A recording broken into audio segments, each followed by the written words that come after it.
네, 오늘 제가 여러분들과 부활주일 나눌 말씀은 마가복음 제일 마지막 장이죠. 16장 1절에서부터 13절까지의 말씀, 제가 그 텔레그램에 올려드렸습니다. 보실 수 있는 여건이 되시는 분들은 보셔도 좋겠고, 성경 마가복음 찾아보시면 되겠습니다.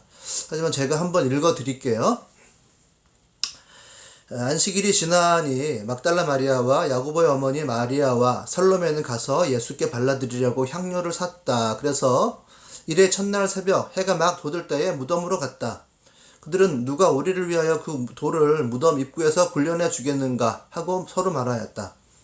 그런데 눈을 들어서 보니 그 돌덩이는 이미 굴려져 있었다. 그 돌은 엄청나게 컸다.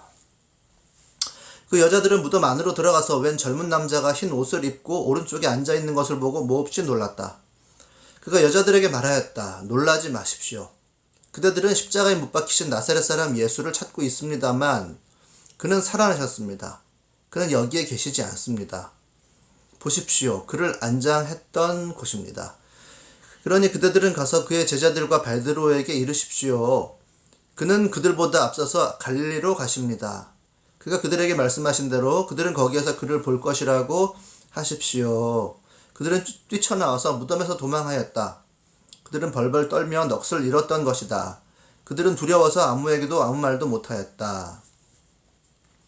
예수께서 이래 첫날 새벽에 살아나신 뒤에 맨 처음으로 막달라 마리아에게 나타나셨다. 마리아는 예수께서 7 귀신을 내쫓아 주신 여자였다. 마리아는 예수와 함께 지내던 사람들이 슬퍼하며 울고 있는 곳으로 가서 그들에게 이 소식을 전하였다.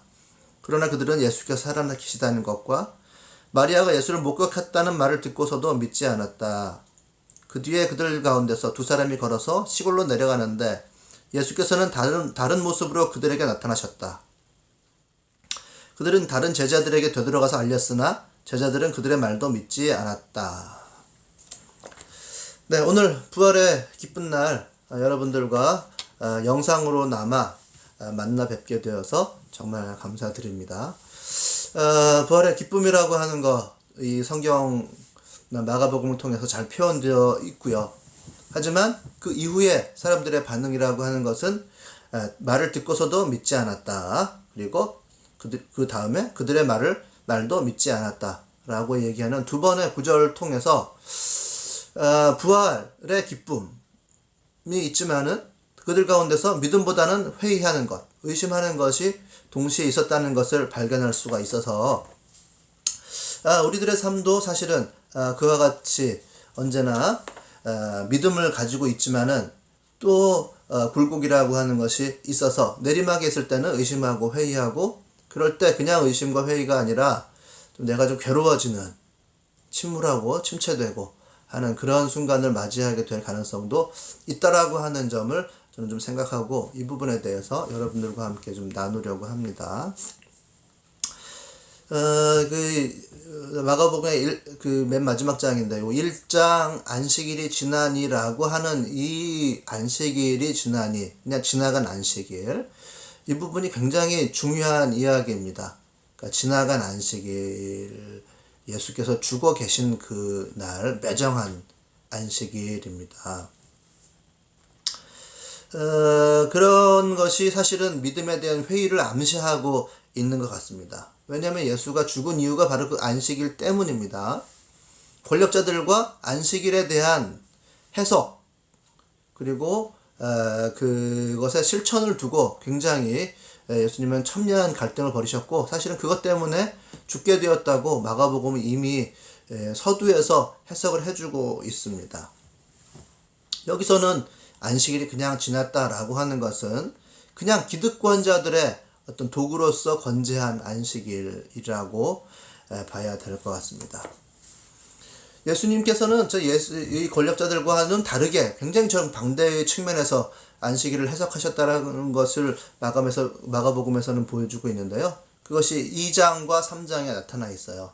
2장의 제일 마지막에는 예수의 제자들이 미리삭을 손으로 훑어가면서 잘라 먹은 그런 사건이 벌어져 있습니다.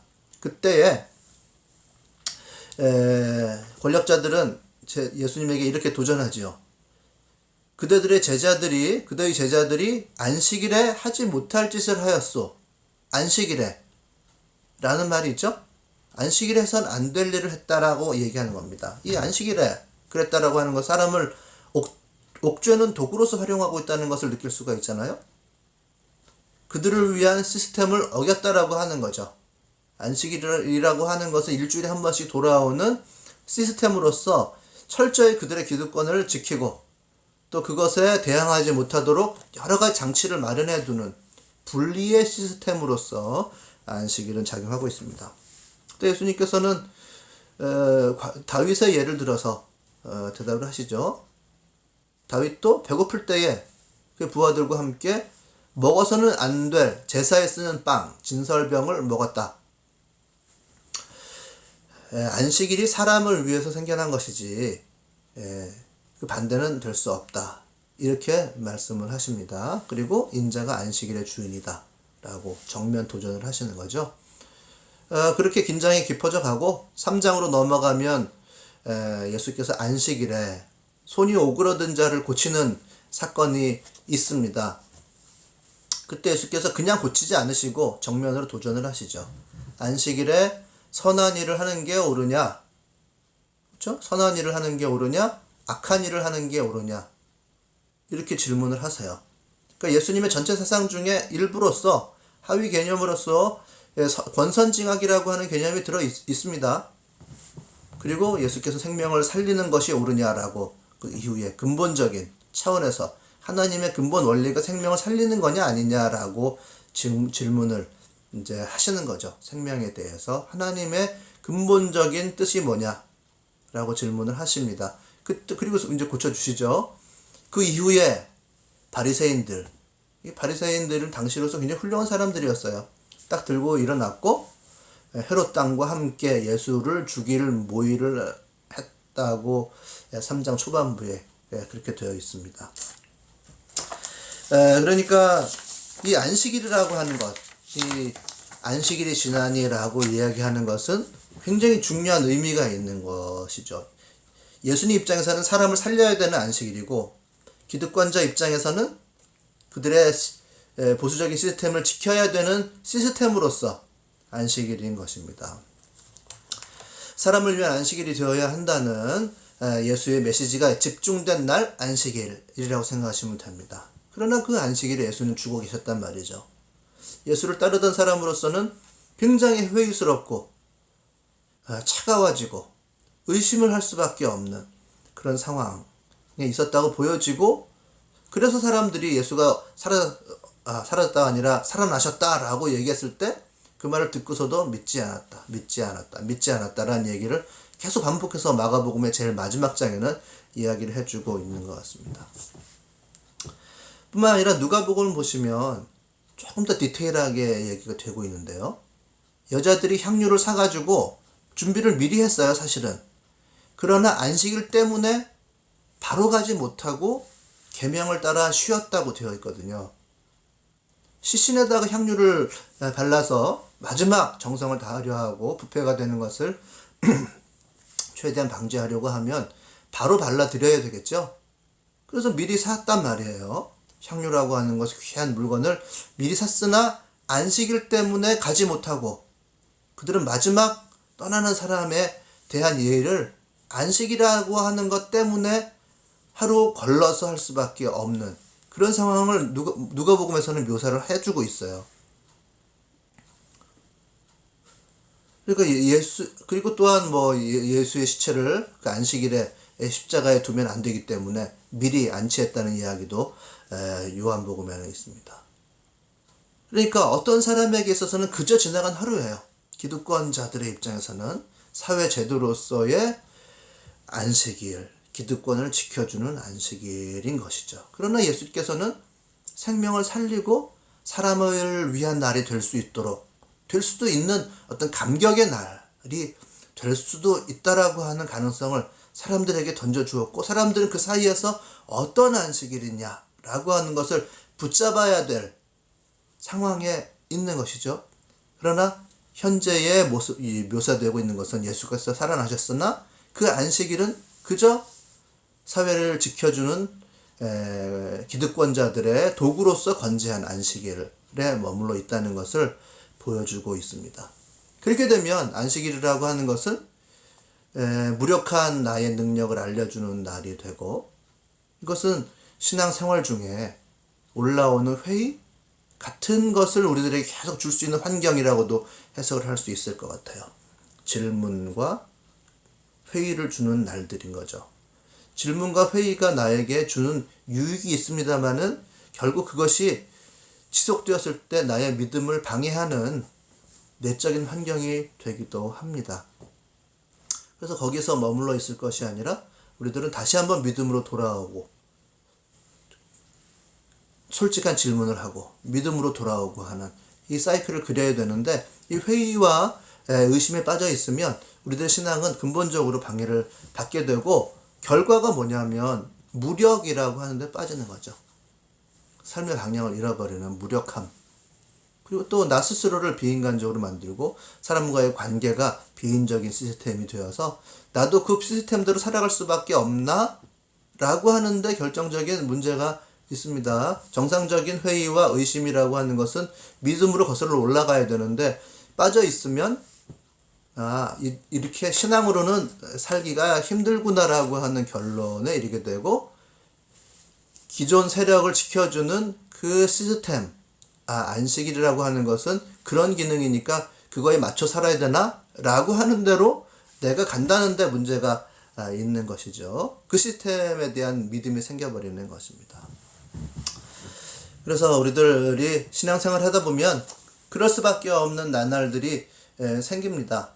나의 관계 가운데서, 또 나의 행동 가운데서, 또 내가 이제 열심히 살아갔으나 결과가 충분하지 못한 여러 가지 상황 가운데 경제적인 궁핍, 또 관계의 악화 등등에 따라서 나에게 내가 살아온 신앙생활이 맞는 신앙생활이었는지를 차분하게 생각해 보게 되는데, 그 생각이 잘 조정된 나의 생각으로 다시 한번 들어오고 좀 더 디테일하고 성숙한 신앙으로 나아가면 좋으나, 결국 삶이라고 하는 것은 이런 거야로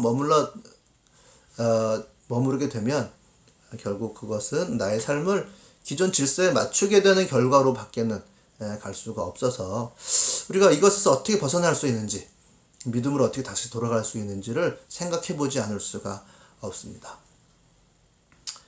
그러나 목회자들이나 전도자들, 어떤 사람이든지 믿음이라고 하는 게 뭐냐를 설명하기가 가장 어렵습니다. 믿음이 뭔데? 라고 했을 때 뻔히 다 알고 있는 그 이야기를 다시 반복해야 한다면 별 의미가 없겠죠. 믿음은 예수 그리스도를 나의 생명의 주인으로 받아들이고 내가 새로운 삶으로 사는 것입니다.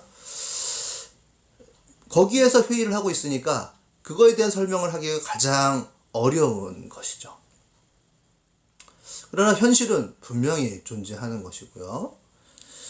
저는 우연치 않게 사법고시를 준비하는 사람들의 어떤 영상을 보게 되는데요. 52회 사법고시를 준비하는 사람들, 이런 거예요. 신림동 고시촌이 있지 않습니까? 그래서 고시촌, 정말 고시원들이 즐비하게 있고 고시원들을 위한 음식들도 있고 하는 그런 데를 이제 취재한 어떤 영상인데, 거기에서 이제 52회 사법고시를 보러 가는 당일까지를 한 3일 정도 다큐를 담은 거예요. 근데 많은 사람들이 창피하니까 취재를 거부해요. 카메라를 들고서 가지만 뒷모습밖에 담지 못하는 경우가 굉장히 많이 있었습니다. 그러니까 자기 삶의 환경이라고 하는 것이 앞으로 미래를 향해서 공부를 하는 것이지만 확신은 없는 상태, 그런 상태에 있고, 인터뷰를 사양하는 사람들이 많아요. 그리고 억지로 인터뷰를 이렇게 한다 하더라도 길게 진지하게 차분하게 이렇게 하지는 대부분 못하는 것을 봤어요. 그리고 당일날 버스를 타고 이제 고시생들이 쭉 가는데, 이제 보내고 나서 한쪽 옆에 길가에 서 있는 어머니를 담은 모습이 저는 기억에 남습니다. 그 손에 이렇게 동그란 묵주 같은 거를 쥐고, 그걸 돌리진 않고 있지만 그거를 간절한 마음으로 붙잡고 계시고, 어떻게 될 것 같으세요? 이렇게 취재하는 사람이 물었을 때, 최선을 다했으니까 주저하다가 꼭 될 거라고 믿습니다. 이렇게 목줄을 쥐고 떨리는 목소리로 그렇게 이야기를 하는 것을 봤는데요. 저는 이제 사법고시를 쳐러본 적은 전혀 없고 관심도 없지만 또 그 세계에서는 이게 절대절명의 어떤 그런 일인 것 같습니다. 어쨌든 그 어머니는 최선을 다했으니까 될 거라고 믿습니다. 이렇게 얘기를 했단 말이에요. 그래 믿습니다 하지만 다 죽어가는데 그거는 믿음이라고 할 수가 없죠. 그거는 믿습니다라고 얘기했지만 사실은 안 믿는 거죠. 그 불안함, 심리학적으로는 불안함이 그 마음에 있는 것이 공포가 그 마음에 있는 건데 그건 믿음이 아니라고 보여져요. 그리고서는 저는 그걸 봤으니까 이제 사법고시 사법연수원에 들어가죠. 사법 붙은 사람들은 그 연수원에서의 어떤 일상을 담은 그런 것도 좀 봤어요. 어떤가 싶어서 봤는데 카메라 앞에서 이제 당당히 웃는 합격자들 당당하죠. 부모들만 있나요? 할머니 할아버지까지 다 뛰어 올라와서 당당하고 자랑스러워하고 카메라 앞에 서로 서고 그리고 계속 웃고 포부가 당당하고 그리고 옷차림새 자체가 완전히 다른 삐까뻔쩍한 거죠. 자랑스러워한 부모는 당연하고 할머니 할아버지들까지 완전히 꽃다발을 사들고 오고 난리가 나는 모습을 봤습니다. 그러니까 연수생이 임명장을 주더라고요. 아직 검사는 아니에요. 이제 검사로 임명이 되기 전인데 이미 된 것처럼 마인셋이 완전히 바뀌어 있고 부모들도 그렇게 행동하고 그것의 일원이 된 것처럼 행동하고 자랑스러워하고 그 마인드를 받아들이고 하는 그런 모습이에요. 믿음은 우리가 얘기하는 믿음이라고 하는 건 후자에 가까운 모습이라고 봐야 될 것 같습니다. 전 인격적으로 완전히 새로워졌다고 할까?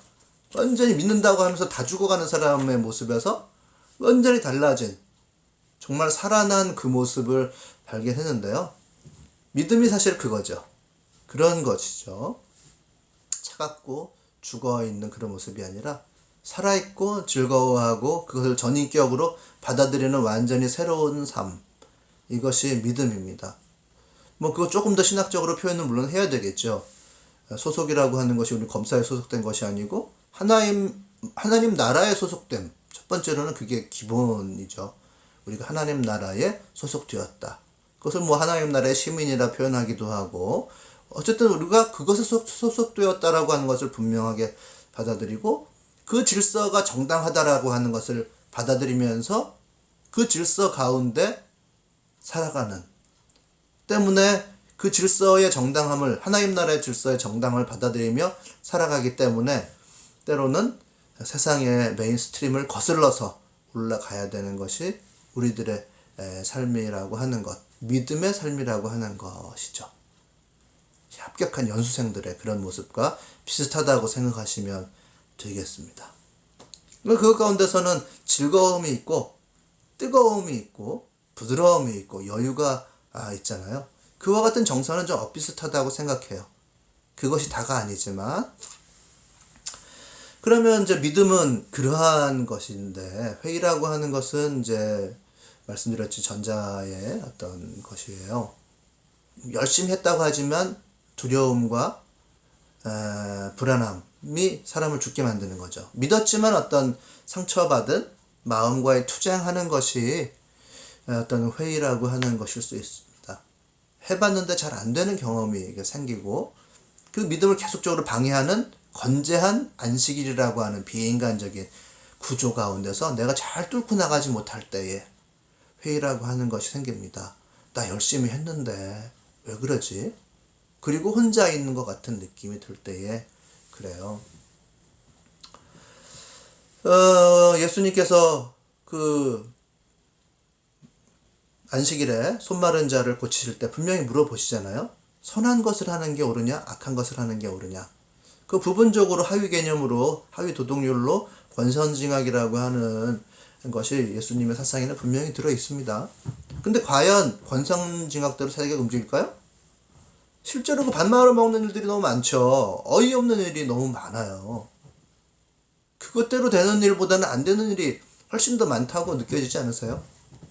N번방 사건 이제 앞으로 이제 정말 어떻게 이것을 처리할지 모르겠습니다만은 일단 그런 사건 자체가 일어났다는 게 대단히 우스운 일이고 경악할 만한 일이고요.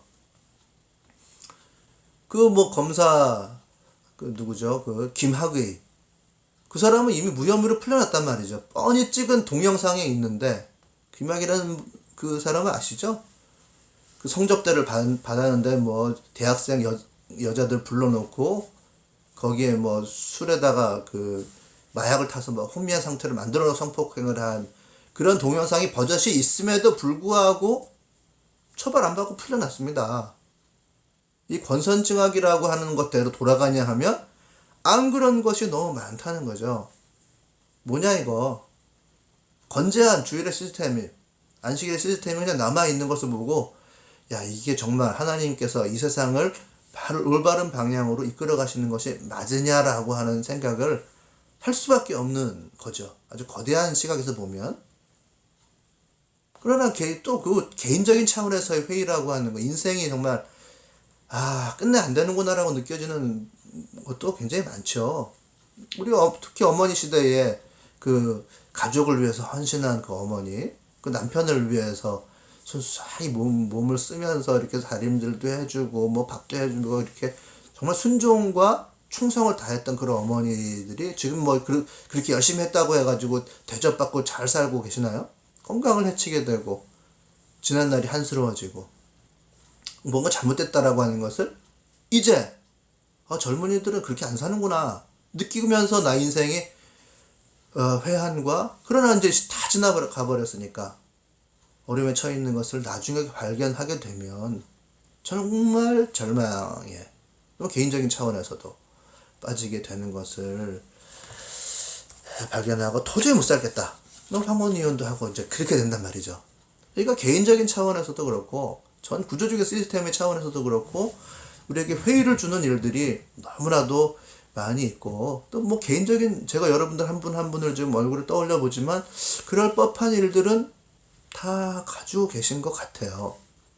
그것을 여러분들이 이제 믿음으로 슬기롭게 다 극복하며 사실이라고 믿습니다만은 상황 자체는 참 힘들겠다. 어떡하나 이런 생각이 한 분 한 분마다 스치고 지나갑니다. 우리가 믿음으로 산다고 하지만 그런 내리막길은 있는 것이거든요.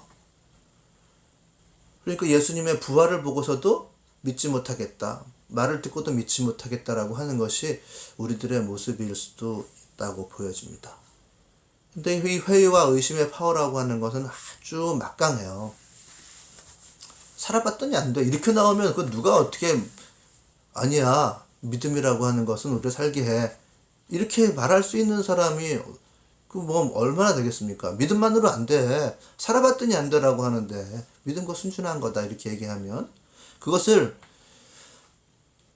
성공한 사람이 와서 얘기하든지 실패한 사람이 와서 얘기하든지 마찬가지예요. 그것만으로 안 된다고 얘기했을 때 우리가 어떤 이제 회의 가운데서 어떤 비전을 붙잡고 얘기를 한다고 해요. 그때 어떤 사람이 와서 현실을 직시하자 딱 이렇게 나왔을 때 참 그 난감하지 않겠어요? 그 회의라고 하는 것은 건재한 안식일의 시스템 때문에 나오는 것이니까 그 안식일의 시스템을 제대로 바라보고 받아들이자라고 얘기했을 때 정말 그 난감한 것이거든요. 그것을 이길 수 있는 방법이 거의 없다고 보시면 됩니다. 이 회의의 힘은 너무 막강해요. 그 히틀러의 선전부장이었던 괴벨스가 한 말이 있어요. 그게 괴벨스는 그야말로 이제 연설의 달인입니다. 히틀러도 연설의 달인이지만 괴벨스도 어떤 선전, 선동 이것의 달인인데요. 한 번의 선동으로 사람의 마음에 의문이 생겨버리면 그것을 뒤집어서 진실로 가려고 하면 수만 페이지의 문서가 필요하다고 얘기합니다. 괴벨스가 한 말이에요. 그러니까 제대로 한번 사람들에게 회의를 던져주는 것 이것이 중요하다고 얘기한 거예요. 그 사람은. 그러니까 쓸데없는 말, 불길한 생각 이런 데서 벗어나려면 몇백 배, 몇천 배의 해명을 들어야 진실로 갈 수가 있습니다. 그만큼 회의라고 하는 것이 어렵고 힘든 것입니다. 그러나 예수님께서는 나중에 그렇게 믿지 않는 것에 대해서 무딘 마음, 믿지 않는 마음에 대해서 꾸짖으시면서 믿음으로 돌아가라고 권면하세요. 오늘 저희가 읽지는 않았습니다만 예수께서는 그런 믿지 않는 마음, 무딘 마음에 대해서 권면을 하십니다. 그래서 우리도 이 돌아갈 방법을 찾아야 되거든요. 어떻게 돌아갈까? 이것이 굉장히 중요한데, 제가 뭐 어떤 그런 부분에 대해서는 제가 주중에 여러분들과 함께 나눈 그 영상에서 좀 몇 가지를 말씀을 드렸습니다. 그것을 제가 여기서 반복하지는 않을게요. 그거 필요하시면 한번 보시면 좋겠습니다.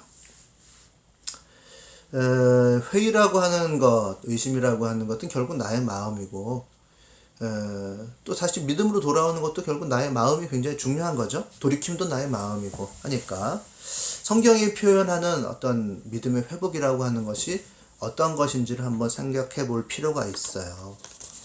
그때 오늘 그 성경 중에 9절과 10절 여기에서는 막달라 마리아에게 나타나신 이런 부분이 있고요.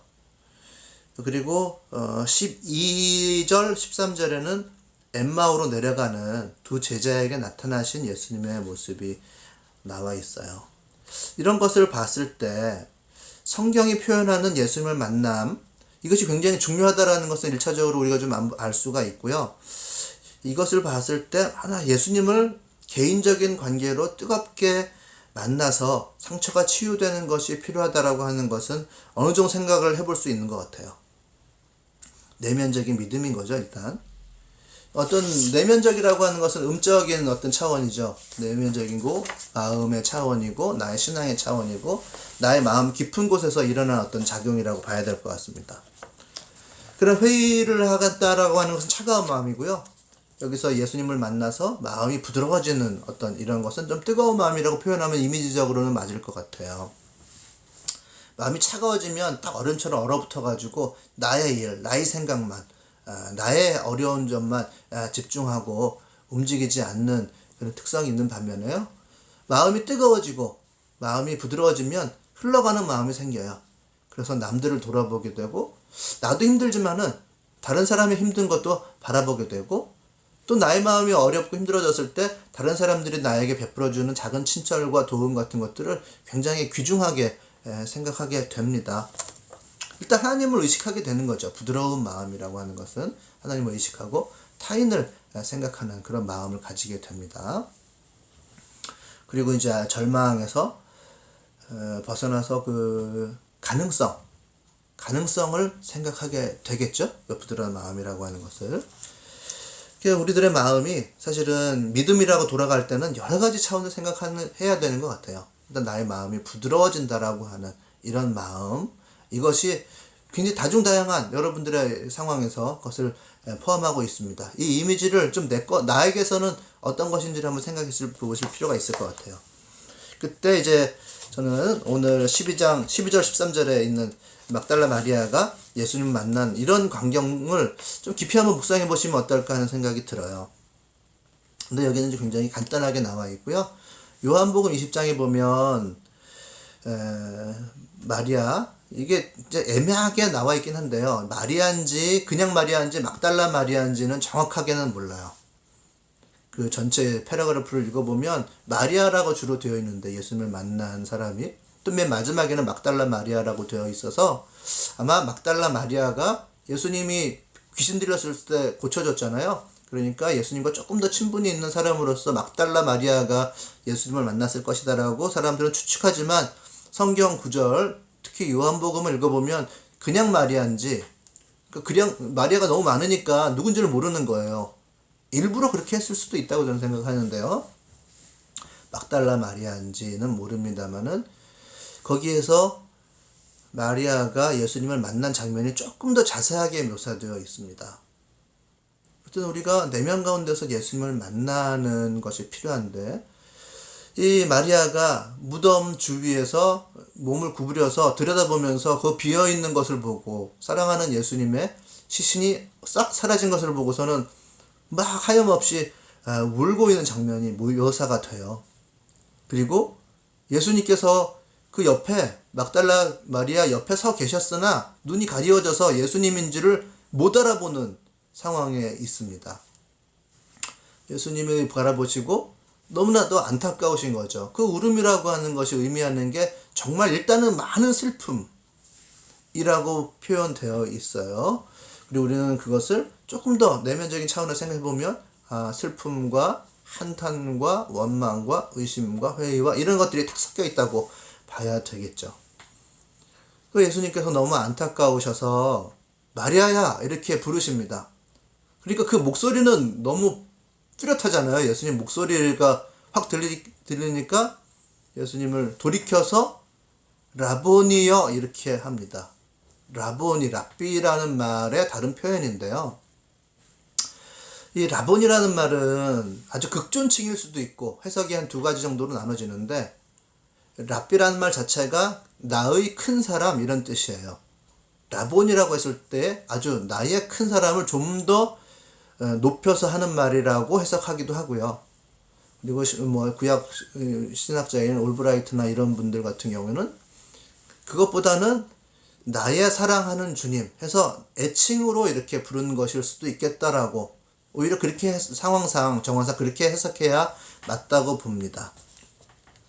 그 마음 무덤가에서 올 때 마리아야 라고 불렀을 때 라보니 할 때는 정말 완전히 나의 모든 형식이나 모든 걸 다 벗어버리고 정말 자기 사랑하는 마음으로 살아있다라고 하는 것을 발견했을 때 소리를 확 지르게 되잖아요. 그럴 때 라본이라고 하는 말은 어떻게 보면 나의 사랑하는 주님 이런 식으로 표현하는 것이, 해석하는 것이 맞을 수도 있다고 봅니다. 그냥 흘러가는 시간 가운데 안식일 지나서 만나는데 무덤이 텅 비어 있었다. 이 허탈한 마음 가운데 예수님께서 살아나셨을 때 그 예수님께서 부르는 목소리가 주는 감동이라고 하는 거 생각해 보세요. 그 마음이 확 뜨거워지지 않았겠습니까? 이제 그런 마음이 예수님을 만났을 때에 우리 가운데도 필요하다는 것이죠. 저는 어떻게 믿음을 회복할까라고 했을 때 1차적으로는 그렇게 예수님을 여러분들의 삶에서 만나는, 여러분들이 기도 가운데서 만나시는 것이 꼭 필요한 것 같아요. 저는 그렇게 예수님께서 막달라 마리아에게 나타나신 것을 예수와의 개인적인 만남을 갖는 시간이 필요하다는 것으로 우리가 해석할 수 있다고 봅니다. 그래서 제가 또 영상에서 얘기해드린 대로 기도와 렉시오 디비나 이것을 잘 섞어서 한번 예수님을 만나는 시간을 가져보시기 바랍니다. 물론 기도법 강의는 돼요. 기도하는 법을 강의하는 것은 가능하지만 예수를 어떻게 만나는지는 세상 어떤 사람도 얘기를 해줄 수가 없습니다. 그것은 각자 다 다르기 때문에 기도 가운데 어떻게 하면 예수를 만날 수 있냐, 또는 뭐 다른 수련 가운데 예수님 어떻게 만날 수 있냐는 그건 자기 몫이에요. 그냥 공부하라든지 기도는 이렇게 하라는 것은 까지는 얘기해 줄 수가 있습니다.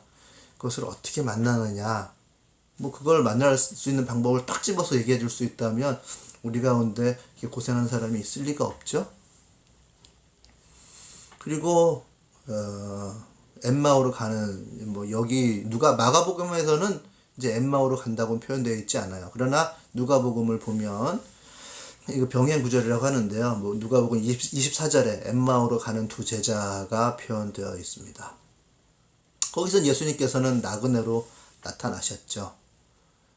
거기서 예수님께서 다른 모습으로 나타나셨기 때문에 그들이 보기에 같은 예수님이지만 무슨 일이냐라고 물었을 때 어떻게 그 일을 당신만 모르고 있어 하면서 아주 슬픈 빛을 띠고 머물러 서서 이야기를 해주게 됩니다. 이런 일 때문에 우리가 슬퍼서 이제 고향으로 내려가고 있는 길이다라고 얘기를 해줬을 때 예수님께서는 도리어 장차 이런 일을 이미 다 얘기해주고 있지 않았냐 하면서 하나님의 큰 그림에 대해서 다시 한번 얘기해주고 그들과 함께 하룻밤을 지내시고 먹고 마시면서 계시다가 사라지십니다. 그때 두 제자가 하는 말이 이거죠.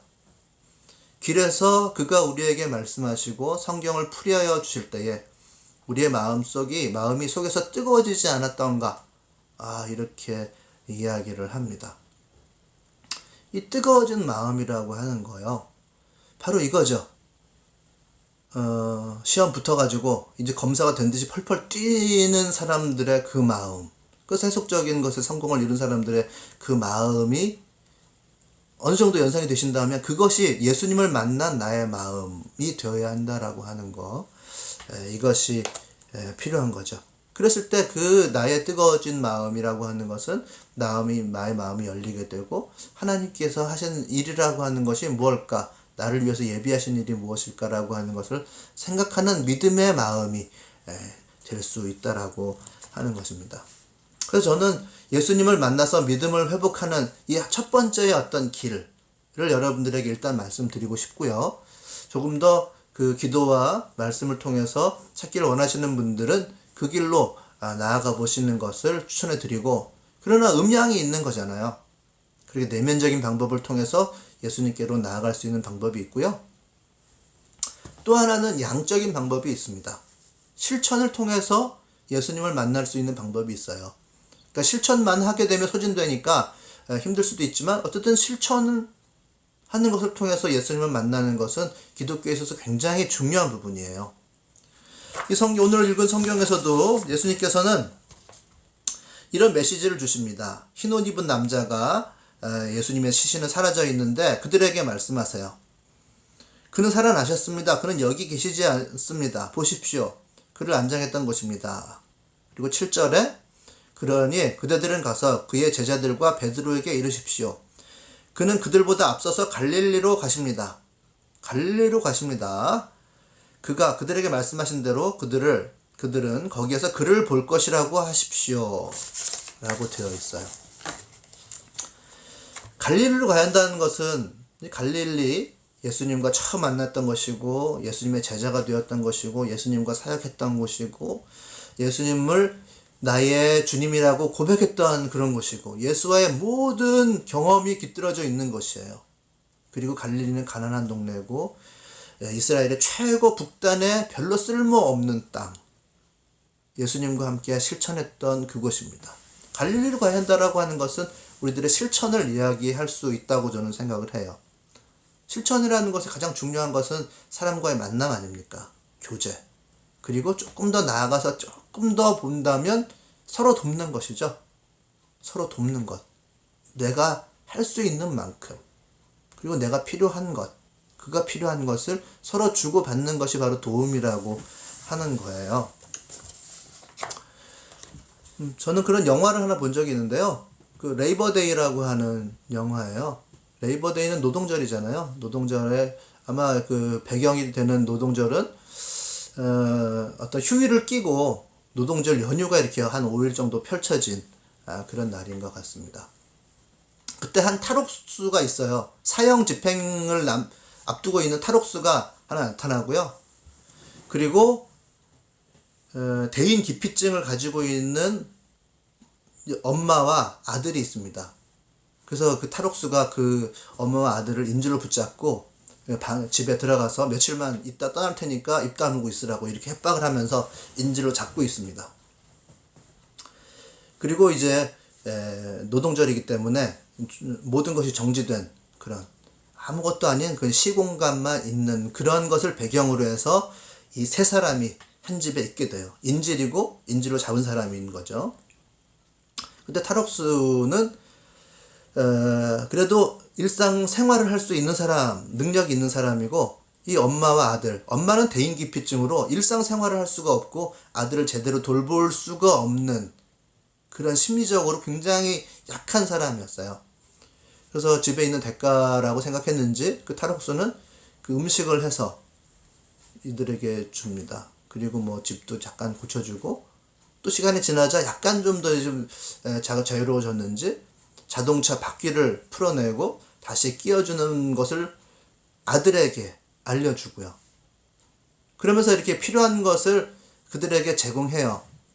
그리고 필요한 것 제공받죠. 숨을 수 있는 곳을 제공받고 일상생활을 하지 못하는 엄마, 아들을 제대로 케어하지 못하는 엄마를 대신해서 음식을 약간 해주고 아들에게 뭐 그렇게 자동차를 수리하는 법을 알려주기도 하고 나중에는 좀 더 자유로워졌을 때는 야구하는 법을 알려주기도 하고 그리고 맨 마지막에 뭐 영화니까 이제 그렇게 표현했겠지만 우연히 생긴 복숭아의 씨를 다 발라내고 그것을 파이를 만들어요. 복숭아 파이를 만들어서 이들이 같이 나눠 먹습니다. 뭐 그렇게 해서 사랑이 이루어지는 건 아니고 결국 다시 잡혀가죠. 다시 잡혀가고 한 20년간 복역하게 되는데요. 나중에 어떤 이들의 어떤 이런 짧은 그 노동절 5일의 결과로 이 아들이 복숭아 파이 만드는 걸 봤잖아요. 그래서 그 복숭아 파이 만드는 것을 가지고 사업을 해가지고 아주 성공을 하고 유명한 사람이 되고 안정된 가정을 이룹니다. 그리고 그 이후에 이제 늙은 상태로 재회를 하게 되는 모습까지는 나와요. 그러니까 뭐 이게 적절한 예인지 모르겠습니다만은 이들에게 있어서는 그들이 가지고 있는 건 굉장히 제한되어 있잖아요. 딱 숨을 곳이 필요했고 이들은 어떤 도움의 손길이 약간 필요했고 그 누구에게서라도 이런 것들을 자기가 가지고 있는 거라도 한 5일 동안 짧게 베풀어 줬단 말이에요. 숨을 곳을 주고 또 이들은 음식을 만들어 주거나 그 아들에게 그 자동차 수리하는 법이라든지 어떤 정서적인 안정 같은 걸 줬겠죠. 야구를 한다든지 이런 것을 알려주었습니다. 그러니까 내가 가진 것으로 약간의 도움을 주는 것이 결국 나중에 이 아들로서는 뭔가 정서적인 도움을 받게 되고 그 복숭아 파이를 만드는 것으로 굉장히 유명하고 안정된 삶을 살게 이렇게 하는데요. 이게 갈릴리로 간다라는 것으로 저는 연결이 되더라고요. 믿음 가운데서 내가 가진 것으로 사람을 만나서 조금 돕는 것. 이것이 갈릴리로 가는 것이 아닐까. 대사회적인 실천을 하는 것 당연히 포함입니다만 여러분들의 일상 가운데를 저는 지목해서 얘기를 해보는 거예요. 도울 수 있는 만큼 도운 결과 뜨거운 마음의 결과죠. 그럼 근본적인 도움은 예수님께로부터 올 거예요. 그러나 내가 할 수 있는 만큼 도와주는 것, 이것이 갈릴리로 가는 것 중에 굉장히 중요한 부분인 것 같아요. 많이 도와주기가 힘들죠. 많이 도와주기 힘듭니다. 내가 할 수 있는 만큼만 도와주는 거예요. 당연하죠. 내 능력만큼 도와주지 그걸 오버해서 도와줄 수는 없겠죠. 그리고 많이 도움을 받고 싶겠지만 사실은 많이 도움받기도 힘들어요. 왜냐하면 회의라든지 갈등 가운데 있으면 내 마음이 좀 좁아지거든요. 어떤 간장 종지에다가 위에서 막 큰 물을 붓게 되면 간장 종지가 막 흔들리잖아요. 그런 도움을 받는 것도 굉장히 불안하고 부담스럽고 힘들게 됩니다. 그러니까 우리가 할 수 있는 도움이라고 하는 것은 약간의 도움을 주고 약간의 도움을 받는 것일 수도 있어요. 물론 그 순간에 난 최선을 다해서 돕기는 하겠지만 그것이 상대방의 삶을 완전히 뒤바꿀 정도로 돕지는 못하잖아요. 대부분은 약간의 경제적인 도움을 주거나 약간의 위로를 주거나 약간의 뭐 관계적인 도움을 줄 뿐이지 그것이 전체를 뒤집지는 못한단 말이에요. 받는 입장에서도 굉장히 큰 회의에 빠졌다고 하면 상황 자체가 굉장히 나락이거나 근본적인 회의나 불신에 있거나 했을 때 도움을 받는 것이 근본적으로 자신의 삶을 바꾸지 못한다는 점에 있어서는 불만족일 수 있어요. 그러나 막상 큰 도움을 받는다는 것도 굉장히 또 어려운 일이기 때문에 서로 간에 그것이 최선일 가능성이 많거든요. 그러나 그것은 반드시 다른 국면을 만들어냅니다.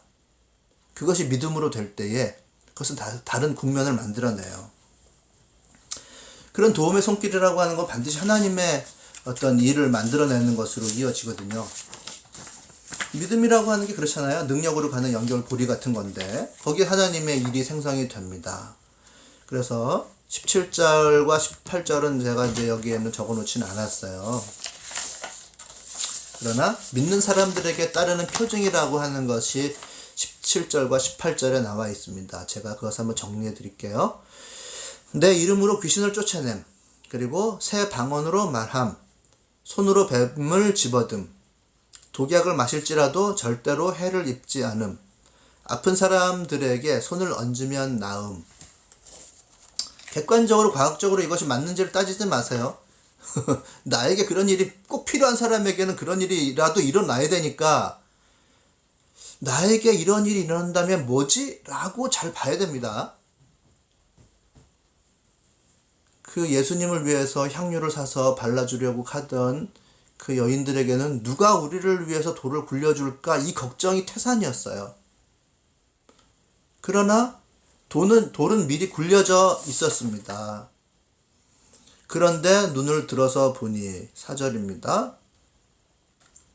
그런데 눈을 들어서 보니 그 돌덩이는 이미 굴려져 있었다. 그 돌은 엄청나게 컸다. 굴려져 있었다라는 말은 사실은 하나님이라는 말을 쓰지 않기 위해서 수동태로 만든 건데요. 하나님께서 굴려 놓으셨다라는 거예요. 누가 굴려 주겠는가라고 걱정을 했지만 이미 돌덩이는 굴려져 있었습니다. 그 돌은 엄청나게 컸는데 말이죠. 믿음을 가진 자들에게는 이런 것을 볼 수 있는 눈이 필요해요. 잘 봐야 됩니다. 내가 그렇게 믿음을 가지고 하나님을 만나고 하나님의 방식으로 서로 도움, 약간의 실천을 했을 때에 하나님께서는 믿는 자들에게 표징을 주신다는 거죠. 내 이름으로 귀신을 쫓아낸다, 새 방언으로 말한다, 손으로 뱀을 집어든다, 독약을 마실지라도 절대로 해를 받지 않는다, 아픈 사람에게 손을 얹으면 낫는다라고 하는 것이 나에게 필요한 거잖아요. 회의에 빠진 나에게. 굴려진 돌이라고 하는 것이 반드시 내 주위에는 있다는 거예요. 그것을 잘 보는 눈이 필요합니다. 그러나 냉랭한 마음, 회의와 의심의 마음으로는 그걸 이미 찾아봤는데 없다고 단정을 지은 거죠. 그러나 하나님께서는 그 믿음의 마음 가운데 역사하시고 상황을 변화시키는 거죠. 나의 믿음의 마음은 반드시 말로 표현되게 있어요. 그리고 회의의 마음도 반드시 말로 표현되게 되어 있습니다. 그래서 나의 심리는 현실이 돼요. 꼭 나의 심리는 현실이 됩니다. 믿음이든 회의건. 나의 말은 반드시 사람과의 관계를 만들어내게 되어 있고요. 그런 사람과 연결되게 되어 있고, 내가 믿음으로 돌이킬 때 믿음을 가지고 도움을 줄 수도 있고 받을 수도 있어요. 이걸로 뭐 할까라고 생각하지만 반드시 하나님의 큰일이라고 하는 것은 우리들의 기대를 뒤집어서 일어나게 되어 있거든요. 전 여러분들에게 예수님 만나라는 것과 그리고 갈릴리로 가는 것, 이 두 가지를 말씀드릴게요. 나의 삶이 힘드시다면 반드시 그것을 한번 생각을 해보십시오. 어떤 길로 가시든지 마찬가지로 하나님께서는 우리들에게 가장 좋은 것을 주실 거예요. 오늘 좋은 어떤 부활의 아침에 아침이지만 회의를 가진 사람들은 분명히 있었던 걸로 보여지고, 우리 가운데서도 말로 부활이라고 하는 것을 기뻐야 해야 된다라고 하는 것을 의무와 당위로 생각하지 정말 내 마음 가운데 기쁨이라는 것이 없는 분이 계시다고 하면 반드시 예수님을 만나는 어떤 이런 내면적인 음적인 방법과 갈릴리로 가는 영적인 방법, 내가 예수님을 어떤 식으로 만나는지는 제가 말씀을 못 드리는 거예요. 그런 방법이 있다는 것만, 두 가지 길이 그래도 크게는 있다는 것을 말씀드립니다. 그 방법 한번 찾아보시고요. 오늘 말씀 읽어보시고 하나님께서 필요한 부분 꼭 채워주셨으면 좋겠어요. 그런 분이 계시다고 하면. 만약에 그렇지 않고 정말 이 부활의 기쁨이 내 마음에 가득 차 계신 분이라면 너무나 감사하셔야 되고, 또 그런 분이라도 갈릴리로 가서 내가 할 수 있는 만큼 줘야 되겠죠. 도움 줘야 되겠죠. 오바해서 주실 수도 없거니와 그럴 필요도 없습니다. 하나님께서는 그것을 사용해서 하실 테니까. 그리고 도움을 받으실 분은 잘 받으시고, 그것 가운데서 하나님께서 분명히 하시는 일이 있는데 그것을 잘 찾아보셨으면 좋겠습니다. 그것이 바로 믿음인 거죠. 그 일을 여러분들의 삶에서 잘 경험하셨으면 좋겠습니다. 네, 우리 한 5분 정도만 묵상하는 시간 다시 한번 갖도록 하겠습니다. 성경도 한번 읽어보시고 나의 삶에서 적용될 수 있는 부분이 있다면 적용해 보시기 바랍니다. 5분간 묵상하도록 하겠습니다.